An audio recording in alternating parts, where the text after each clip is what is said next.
সব বানালাম এখানে। দই ফুচকা খাবো গরমে।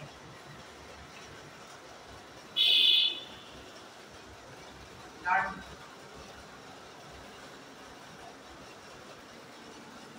সব বানিয়ে দিচ্ছিল।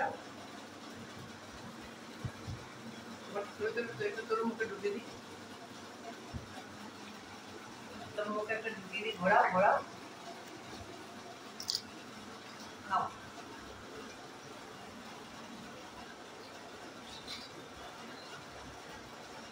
দারুণ। আমি জিজ্ঞেস করবো না যে কে ফুচকা খেতে ভালোবাসে, সবাই ফুচকা খেতে ভালোবাসে।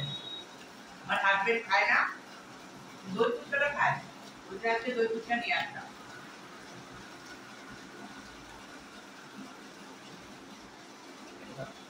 না ভালো খেতে, দই ফুচকাটা একটু ভালো লাগে। ভালো লাগে।